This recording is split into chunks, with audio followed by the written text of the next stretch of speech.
네, CBS 라디오 박정희 한판승부 한판 브리핑 김수민 평론가 함께하겠습니다. 어서 오십시오. 네, 반갑습니다.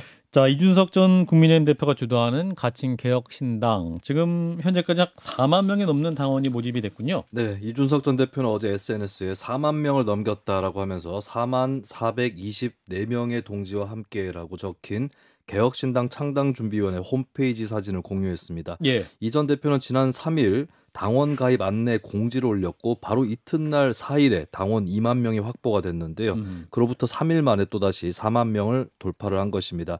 개혁신당에서 1천 명이 넘은 지역을 보면 서울, 경기, 경남, 경북, 대구, 부산, 인천 등의 총 7개 시도인데요.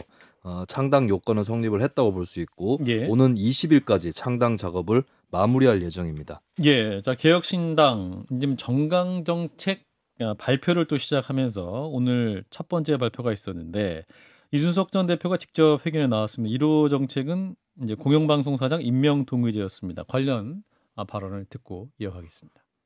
첫째, 개혁신당은 22대 총선 이후 즉시 공영방송, 즉 KBS, MBC, EBS의 사장을 선임할 때 사장 임명 동의제를 시행하도록 방송법 개정을 추진하겠습니다. 또한 공영방송 사장에게 10년 이상의 방송 경력을 강제하도록 하여 직무 경험이 전무한 낙하산 사장의 임명을 원천 봉쇄하겠습니다. 예, 이준석 전 대표의 말이었고요. 전해주실까요? 네, 이준석 위원장은 공영방송에서 사장 임명 동의제를 실시를 하고 공영방송 사장에게 10년 이상의 방송 경력을 강제하도록 함으로써 직무 경험이 전무한 낙하산 사장의 임명을 원천 봉쇄하도록 방송법을 개정하겠다라고 밝혔습니다. 예. 또 징수 비용이 과도해진 수신료를 폐지하고 적극적 조세 지원과 재송신료 조정으로 대체하겠다고 발표를 했고요. 회견 후에 취재진들과 만난 자리에서 이준석 위원장이 윤석열 정부가 방송을 장악한다고 보느냐는 질문을 받았는데 예. 여기에 일정 부분 공감한다라고 답을 하기도 했습니다. 예. 또 회견 중에 방송 경영 양쪽의 전문성이 없는 낙하산 사장에 대해서 비판을 했는데 이것에 대해서 그것이 박민 KBS 현 사장을 가리킨 것이 맞다라고 덧붙이기도 했습니다. 그러니까 박민 사장은 이제 신문사 출신이었기 때문에 네. 방송 출신이 아닌 그 부분을 이제 비판한 거겠죠. 그렇죠. 예. 자, 가칭개혁신당 창당 준비가 계속되고 있습니다. 자, 일단 어떻게 평가하시는지 김종혁 전 비대위원부터. 글쎄요, 창당 준비 뭐 4만 명 됐다고 하니까. 예, 4만 명의 의미. 예. 아니 그거야 무슨 유튜브를 해도 거기 좋아요를 누르거나 거기 가입하는 사람이 뭐 10만 명도 되고 20만 명도 되는 거 아닙니까? 예. 근데 뭐 그런 정도는 저는 오히려 그때 옛날에 무슨 여의도 뭐 재건축 연구소인가 예. 뭐 그런 거 하셨잖아요. 재건축 조합. 예. 조합인가? 아무튼 예. 그러니까 그것도 뭐 거기에 있는 분들만 다 가입을 해도 몇십만 명은 돼야 되는 거 아닌가 싶기는 한데 모르겠어요. 그러니까 지금 이제 4만 명 정도가 어떤 의미인 건지를 잘 모르겠거든요. 어느 정도 충성도를 가지고 있고 호기심 때문에 한 건지 아니면 뭐 남들 한다니까 나도 같이 가보자라고 해서 한 건지 그 내용을 잘 모르기 때문에 예. 정확히는 저게 어느 정도의 힘을 갖고 있는 건지를 알 수는 없습니다. 근데 4만 명이라는 숫자 자체가 그렇게 뭐 굉장히 놀랍다라는 생각은 별로 안 들어요. 장 변호사님. 저는 이 숫자를 보고 좀 놀랐어요. 왜냐하면 시기적으로 이제 며칠 상간에 이렇게 당원을 모집해낸 거잖아요. 그렇죠. 어쨌든 전국 단위로. 그리고 뭐 가가호호 이런 방식이 아니라 온라인 플랫폼을 통해서 정말 그렇죠. 본인의 정치적인 방향을 지지하는 사람들을 통해서 저는 이게 왜 윤석열 정부의 빨간불이 될 수 있다라고 생각하냐면요. 예. 사실 윤석열 대통령은 내가 이준석 때문에 큰 차이로 이기지 못했다 뭐 이런 생각한다라고 언론에서 이야기하잖아요. 예. 실제로는 정말 2030 남성표를 저는 이준석 전 대표가 견인해온 측면이 분명히 있다라고 생각합니다. 예. 그런데 윤석열 정부에 대한 실망, 이준석 전 대표는 사실상 뭐 망신당하다시피 해가지고 당대표직에서 물러나게 되고 했잖아요. 뭐 예. 윤리심판원 등을 통해서 그 과정을 다 지켜본 사람들이 아 그래 이준석이 만드는 플랫폼에 우리 한번 모여보자. 이거는 여당에 결코 좋지 않은 신호다. 그리고 대구를 기반으로 이렇게 움직이고 있던데요. 그 부분도 본인이 살찐 고양이다 뭐다 해가지고 사실상 폄훼했던 진영 지금 공천 작업 어떻게 될지 모르니까 딱 거기에 뭐랄까요 좀 또아리를 틀고 기다리는 느낌이랄까요 그런 부분도 있어 보입니다. 자, 한 분은 4만 명 놀랍지 않다. 한 분은 놀랍다. 자, 중간에 계신 김수민 평론가. 이 4만 명의 숫자의 의미를 좀 말씀해 주시면 네. 어떻게 보셨습니까? 일단은 창당 자체는 무리 없이 할 수 있는 수준을 순식간에 모을 수 있다. 이거는 예. 확실히 보여준 것 같고요. 근데 이제 중요한 부분은 이제 당원 수만 중요한 게 아니라 이런 것도 있거든요. 당원 수 대비 지지자 수로 이렇게 해서 정당의 성과를 보는 것도 있기 때문에 예. 예, 이 당원들이 또 열심히 활동하는 것도 중요하고 당원이 아닌 사람들의 지지를 모으는 것 이런 것들까지 더 중요한 숙제들이 남아 있다라고 볼 수 있겠습니다. 이게 정당이 시민단체하고 다른 부분이죠. 시민단체는 회원만 수가 많아도 이미 성공했다라고 평가를 할 수 그렇죠. 있는데 예. 예, 정당은 결국에 표로 승부를 하는 것이다. 예, 이것이 이제 중요한 관건이 되겠습니다. 그렇군요. 제가 폄하하고 싶은 생각은 전혀 없는데 예. 그 지난번에 이게 저희 지역에서 그 서울 편입에 대한 여론조사 그 조사를 했었거든요. 그때 인터넷상에서 했더니 며칠 사이에 4천 몇 명이 바로 2, 3일 사이에 들어오더라고요. 그래서 찬성 막 그래서 아 이게 어떤 이런 식으로 뭐 사람들을 모으는 것들은 순식간이구나 하는 것들을 제가 느꼈기 때문에 그래서 아니 뭐 기왕 시작했으니까 본인의 어떤 뜻을 잘 펼치시길 바래요. 근데 그냥 지금 얘기하는 인터넷상에는 누구든 들어갈 수 있는 거 아니에요. 아주 쉽게 들어갈 수 있고 가가호 방문하는 건 진짜 어려워요. 불법이기도 하고. 예. 또 현장을 만나시니까. 자, 1호 정책이 이제 공영방송 관련된 거의 지배구조에 대한 문제였죠. 이 부분 어떻게 두 분 다 또 방송 기자 출신이시니까. 자. 저는 딱 이 윤석열 정부 들어서 좀 상징적인 게 방송을 되게 길들이려고 한다라는 인상을 주죠. 왜냐하면 시청자들이 하루아침에 프로그램이 막 없어지고 내가 즐겨 듣던 청취하던 프로그램에 또 사회자가 하루아침에 바뀌고 메인 뉴스 같은 경우에는 그 이소정 전 앵커가 뭐 작별 인사도 못했다는 거 아닙니까? KBS 9시 뉴스. 예. 이런 걸 그냥 쭉 보고 있었는데 그래 여기에 대해서 이준석 전 대표 지금 직함도 정강정책위원장인가 그렇더라고요. 그렇습니다. 그러니까 뭐 창당준비위원장 이런 직책도 아니에요. 나는 정강과 정책에 좀 집중하겠다라고 하면서 1호 안건으로 낸 거 그래 윤석열 정부의 무도함을 보여줄 수 있는 하나의 상징적인 단면에 대해서 KBS 사장 지금 박민 사장 문화일보에서 뭐 10년 이상 있었다고는 하지만 방송에 대한 전문가라고 보기는 어렵죠. 방송 경영인으로서는 조금 부적격 아닌가? 법으로 하지 못하게 했다. 상당히 저는 명민하고 영리하다 이런 생각이 들었습니다. 신문과 방송을 경험한 김정혁 전 비대위원 이 정강정책 어떻게 평가하세요? 저는 좀 저 어떻게 1호 정강 정책을 저걸 내세웠지라는 생각이 들었어요. 그래요. 그리고 이제 또 하나 느낀 게 역시 방송을 많이 출연하고 방송에 대해서 관심이 많고 여론전을 잘 하시는 분이니까 저걸 내세웠구나. 근데 저게 일반 국민들의 삶이나 이게 정치적인 어떤 논쟁은 충분히 될 수 있는 건데 일반 정치인들의 곤궁하고 고단한 삶과 실제로 무슨 관련이 있나? 뭐 이런 생각이 일단 들었고요. 그다음에 저는 그 기자 생활하면서 편집국장 임명동의 이제 많이 봤거든요. 그거에서 그 조직이 어떻게 망가지는지 많이 봤습니다. 엄청 싸웁니다. 부장만 되잖아요. 국장 되기 위해서 밑에 사람들한테 자기 밑에 기자들한테 심한 거 안 시켜요. 표 얻기 위해서 편집국장 될 때 자기가 하면은 표 받아야 되니까. 근데 저는 이게 뭐냐 이런 식으로 포퓰리즘으로 하면 국장은요. 밑에 부장이나 기자들한테 깨기도 하고 너 왜 그렇게 기사를 써? 이거 안 돼. 라고 하면서 이거 검증해 본 거야? 데스킹도 하고 큰 소리도 칠 수 있어야 되는데 이게 편집국장 임명동의제 시작되니까 부장, 국장 이렇게 부국장 되기 시작하면 후배들 눈치 보느라고 정신을 못 차립니다. 그래서 저는 그런 것들은 객관적으로 이게 좋을까라는 생각이 들어요. 사장 임명동의제니까. 근데 사장 임명동의제는 더 하겠죠. 알겠습니다. 그리고 그런 거 또 하나는 글쎄 왜 하필이면 KBS, MBC만 해?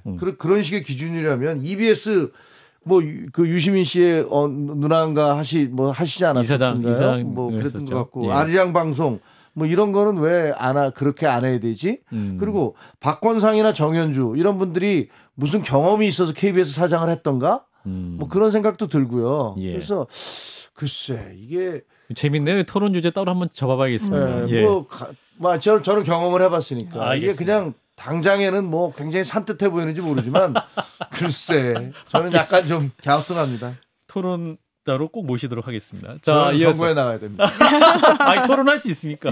자, 합동참모본부가 오늘 동서의 해상안중구역이 북한의 이단 포격 때문에 효력이 상실됐다. 공식 선언을 했군요. 네, 동서의 해상 완충 구역은 9.19 남북 군사 합의에 따라서 2018년부터 설정이 됐던 건데요. 북한이 지난해 11월에 9.19 합의를 파기 선언을 했기 때문에 예. 이미 유명무실해진 상태였다라는 진단이 많았습니다. 예. 이성준 합참 공보실장은 정례 브리핑에서 북한은 3천여 회의 9.19 군사합의를 위반을 했고 또한 서해상에서 지난 3일 동안 연속으로 포병 사격을 실시했다고 지적하고 이에 따라서 적대 행위 중지구역, 즉 완충구역은 더 이상 존재하지 않는다라고 공언했습니다. 예. 국방부의 전하규 대변인도 이미 3일간의 포격 도발에 의해서 적대 행위 금지 구역은 무력화된 것 같다라고 말했고요. 또 합참의 이성준 실장은 북한의 추가 포격 시의 대응 여부를 놓고 서북도서 일대에서 적의 행위에 일일이 대응하기보다는 우리 군 자체의 계획에 따라서 사격 훈련을 실시할 것이고 훈련 시에 국민 안전을 위해 사전 통보할 계획이다라고 밝혔습니다. 예, 그런데 김여정 북한 부부장이 발파형 폭약을 터뜨렸다. 한국군이 속았다. 이렇게 얘기했는데 뭘 속은 거죠? 네, 북한 노동당 김여정 부부장의 발언을 보면 130mm 해안포 조성을 모의한 발파용 폭약을 60회 터뜨리는 기만 작전에 한국군이 속아 거짓을 꾸며댔다라고 말했습니다. 그러니까 북한이 실제로 포를 쏜 게 아닌데 한국 측이 속아 넘어갔고 그것을 또 둘러대느라 거짓말까지 지어냈다라고 하는 게 김여정의 언급이었는데요. 예. 하지만 한국군 당국은 우리 군의 탐지 능력을 떠보려는 수준 낮은 심리전이다라고 일축했습니다. 국군은 북한군의 발포와 포사격을 구분할 수 있고 언론에 밝힌 포사격 횟수와 장소도 그것을 가려낸 결과라는 건데요. 합참은 지난 1월 6일 당시에 60여 발의 포격 전후로 10여 차례 폭약을 터뜨린 것까지 알고 있는 것으로 판단하고 있습니다. 예, 그럼 여기서 전문가 연결해서 좀 더 짚어보겠습니다. 김종대 연세대 통일연구원 교원 교수입니다. 교수님 나와 계시죠? 네, 안녕하세요. 예, 자 일단 북한이 새해부터 이제 남한을 적대 관계다, 아니 뭐 이제 남한을 동족이 아닌 교전 관계다 이렇게 규정을 하면서 지금 지난주 금요일부터 이제 연속해서 지금 북방 한계선 NLL 인근에서 폭격 도발을 감행하고 있는데 이 배경 어떻게 봐야 됩니까? 예, 이게 뭐 어느 한쪽의 문제가 아니라 예. 이게 신년벽도 아예 1월 1일부터 우리 군이 이제 그 철원에서 지상포 사격 훈련을 했고 예. 또 그 3개 해역이 있어요. 동서남. 예. 예, 여기서 일제히 한포를 동원한 그 해상 사격 훈련을 한 다음에 이걸 언론에 공개했거든요. 예. 그리고 2일날 뭐 항행 이렇게 경보를 내리는 사이트가 있습니다. 예. 여기에 대청도에서 우리 군이 해상 사격 훈련을 한다고 또 인터넷에 공개를 했고. 예. 그리고 북에서 5일, 6일, 7일 이렇게 사흘간 그 NLL 북쪽에다가 자기네 관할 수역이죠. 예. 거기에 포를 쏴서 우리 군이 맞대응 사격을 했다. 이렇게 이어지는 흐름이거든요. 예. 그러면은 제가 보기에는 새해 벽두부터 남북 간의 본격적인 기싸움이 시작돼서 이게 서로 간의 상승 효과를 불러일으키고 있는 것 아닌가.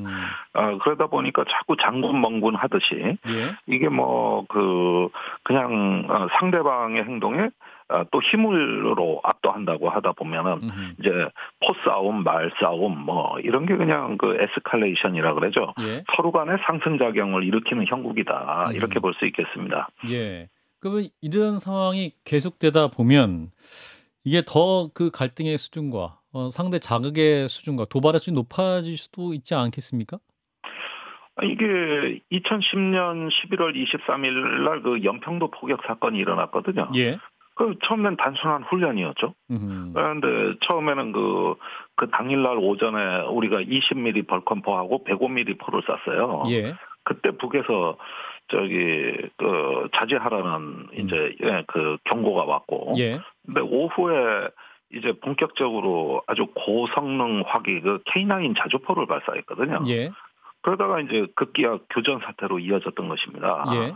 그러니까 처음에는 다 훈련이고 말이었는데 이게 어느 그 수준을 넘으면 이것이 그 실제 교전으로 이어졌고 당시에는 북한이 레드라인을 제시했습니다. 이 선을 넘지 마라. 예. 이렇게 거기는 그 경계선이 확정되지 않은 곳이니까 계속 사격 훈련을 하면 우리가 대응하겠다. 하면서 당시에 이제 그 북한이 자기네 앞바다에서 수주, 물기둥이 솟아올랐다 그러면서 대응했다 그랬거든요. 예. 근데 이번에 그 우리 군이 북한이 5일날 200발을 쏜 데 대해서 우리가 400발을 맞대응했다 그랬는데 예. 이 맞대응한 무기를 보면은 연평도 포격전 때 쏜 무기가 다 나와요. 아하. K9 자주포도 나오고 예. 또 전차포도 나오고 그래서 이런 상황이라면 언제든 교전이 벌어질 수도 있는 거다. 이게 우리 과거의 경험과 여러 가지 어떤 개연성으로 볼 때 상당히 저는 우려스럽게 바라봅니다.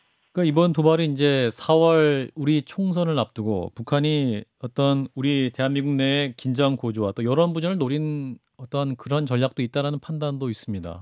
의원님 어떻게 판단하십니까? 네, 일단은 새해 벽도부터 북한이 우선은 상당히 남북 관계를 재규정하는 언사를 내뱉지 않았습니까? 그렇습니다. 예. 가장 중요한 건 이제 통일을 지향하는 어떤 특수관계, 어떤 동족이고 어떤 통일을 지향하는 관계라는 건 이제 다 헛소리고 네. 교전 중인 적대 국가라 그랬어요. 김정은 위원장이 말이었죠. 네. 예, 이렇게 되면 앞으로 민간인에 대한 어떤 공격이라든가 어떤 비군사 시설에 대한 공격도 개의치 않겠다는 뜻을 내포하고 있습니다. 예.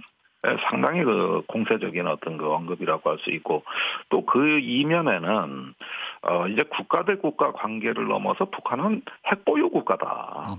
이러면서 과거와는 다르다는 걸 또 은연중에 내비치고 있어요. 예. 그래서 이런 상황이라면은 우리가 힘에 의해서 북한을 억제하겠다고 하지만 당분간은 북한이 억지되는 형국이 아니라 더 맞받아치는 형국으로 이렇게 진행되고 있기 때문에 이런 데서 이제 남과 북이 서로 군사적 긴장을 통해서 위신을 세우려는 점에서는 전 적대적 의존성이 보인다고 봅니다.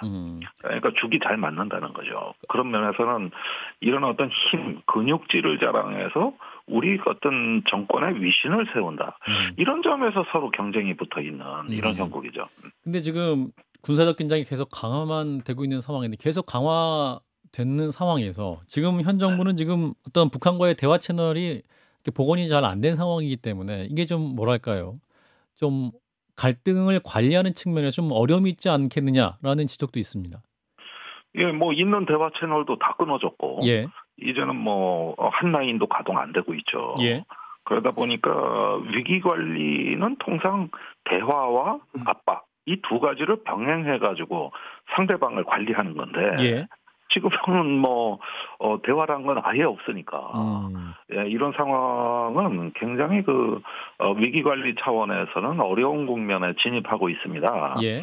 말하자면은 위기라는 것은 설령 국지적 충돌이 벌어진다 하더라도 현장에서 작은 규모로 신속하게 종결할 수 있는 능력을 얘기하는 겁니다. 예. 확전할 수 있는 결기만 있다면은 위기 관리가 아니죠. 그것은 극단적인 사태를 불사하고 예. 자기 갈 길 가겠다는 거니까 이거는 위기 관리가 아니라 모험에 가깝다고 보는 것이죠. 위기 관리는 대통령이 하는 거예요. 대통령의 위기 관리는 뭐냐면 신속하게 종결할 수 있는 능력.